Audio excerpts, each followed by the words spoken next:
नमस्कार मित्रांनो, आज आपण बघणार आहोत 1971च्या मराठी पुस्तकचे भाग 2 पाठ 11 साप साप हात दाखव पाय दाखव हातपाय धू हातपाय पूस दात घास दात धू नख बघ कान बघू नख काढ कान पूस हात साप पाय साप अंग धू अंग पूस धुवून पुसून साप साप साप झाले नाक कान सारे कसे छान छान।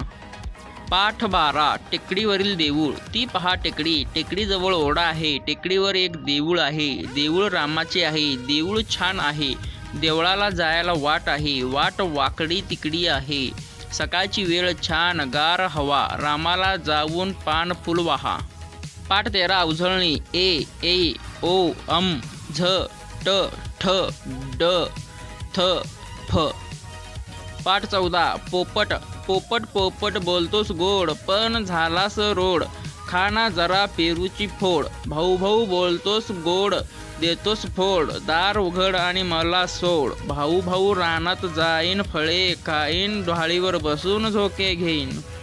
पाठ 15 भैरूचे ओत। पहाट झाली भैरू उठला, बैल सोडले ओत घेतली, शेतात जाऊन ओत घातली, दुपार झाली ओत सोडले, बैलांना वैरण घातले, बैलांना पाणी पाजले।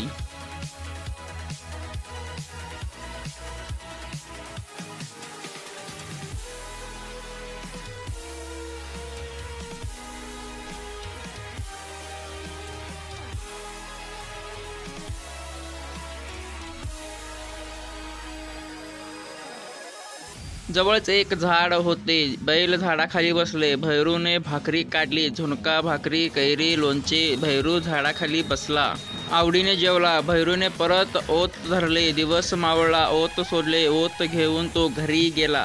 मित्रांनो, असेच लहानपणीची आठवणी जर ताज्या करायच्या असतील तर माझ्या चॅनलला सबस्क्राईब करायला विसरू नका। धन्यवाद।